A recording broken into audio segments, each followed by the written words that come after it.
Hello everyone, this is Erik, the Asian movie enthusiast, and here are 10 Japanese films from the 1980s that you should watch.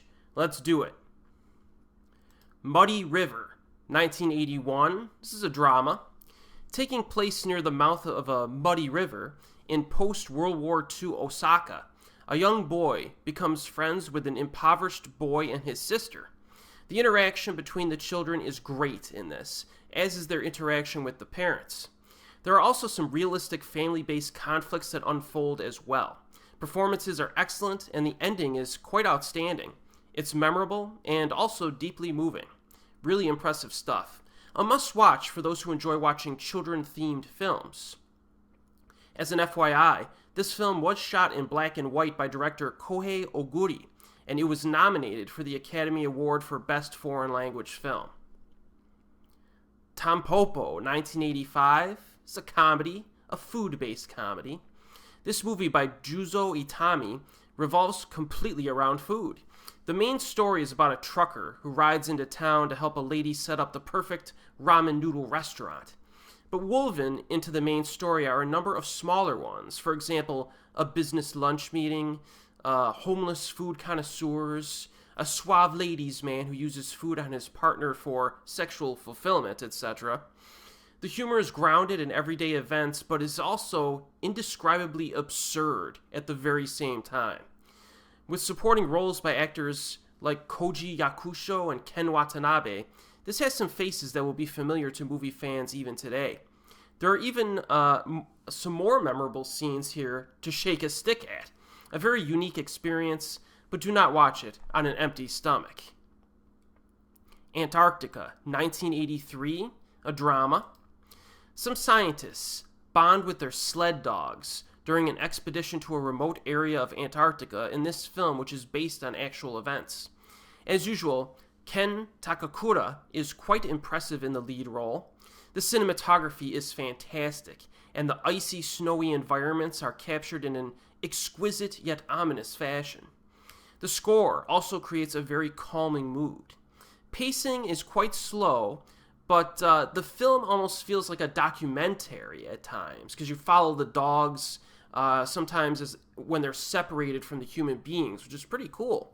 In fact, the entire second half focuses more on the dogs and how they attempt to survive the brutal conditions. This is a great film from director Koriyoshi Kurohawa.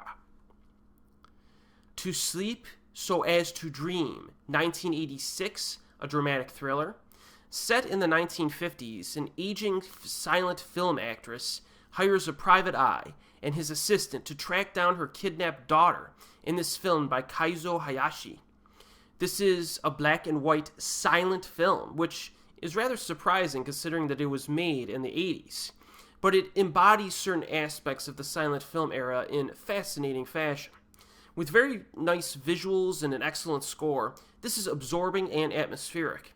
Fans of silent film will probably love this, and it's no surprise that the few who have seen it consider it to be a lost classic that is in desperate need for a restoration and wide release, so that it can enjoy the attention it deserves. We can only hope. Black Rain, 1989. It's a drama. After surviving the atomic bomb, a girl and her family contend with radiation-induced illness and their positions as social outcasts in post-war Japan. This film by Shohei Imamura was shot in black and white and really feels like an old-school Japanese classic from the 1950s. There are some sad images of the aftermath of the bomb, but most of the film concerns the plights of the survivors after that grave event in history. Following these characters gives the film an emotional resonance. It's dramatically compelling and very well executed. The Sea and Poison, 1986, a drama. This film concerns the circumstances around a real-life war atrocity that occurred at Kyushu University. There, in 1945, Japanese doctors performed vivisections on downed American flyers, taking the position that if they were to be executed, they may as well contribute to science. Most unexpectedly, the motives for these acts are rooted more in personal gain, such as promotion within the university, etc., than any purely evil or nationalistic foundations. This is another film that was shot in black and white, That's a trend for this list, and it feels much older than it actually is. But it's a quality film with two very cool, realistic surgery suspense sequences. A young Ken Watanabe has a supporting role in this film by Kei Komai. The Discarnates, also known as Summer Among the Zombies, 1988. This is a drama romance with a hint of horror. A successful writer meets the spirits of his dead parents and begins a relationship with a seductive and mysterious woman neighbor. This is a fairly basic film despite its fantastical premise, but it is interesting to see that the ghostly parents are in their early 40s, representing their age and time of death, which is the same age as the main character, so it's kind of an interesting little twist there. This deliberately paced film by Nobuhiko Obayashi has good character development, moody lighting, a satisfying ending, and a unique feel. Summer Vacation 1999 from 1988, a drama romance. 3 students without a home decide to stay at their empty school during the summer months, but their idle existence is disrupted by the arrival of another youth who seems to be the reincarnation of a dead friend. Now this film is odd because all of the characters are male, but they're played by women actresses, right? So you have actresses playing male characters. Now, some online reviewers have pointed out that this is similar to the women characters of No and Kabuki theaters who are played by men that represent the essence of women. So in this case, we have women portraying the essence of men, which is quite a unique experience. The conflicts are primarily romantic, which only adds to the novelty. The mood in this film is quiet and calm, with a kind of a dreamy tone and ambiguous ending. This director, Shizuke Kaneko, would go on to be a master of kaiju films.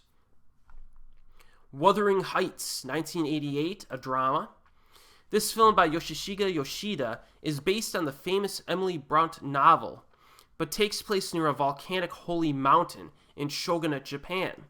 The plot concerns a brooding outsider who impacts the lords and people of 2 nearby regions. Now, this is steeped in Japanese culture, and it bathes itself in local ritual and superstition. The atmosphere is thick enough to cut with a knife, as the ominous, creepy natural surroundings are beautifully captured.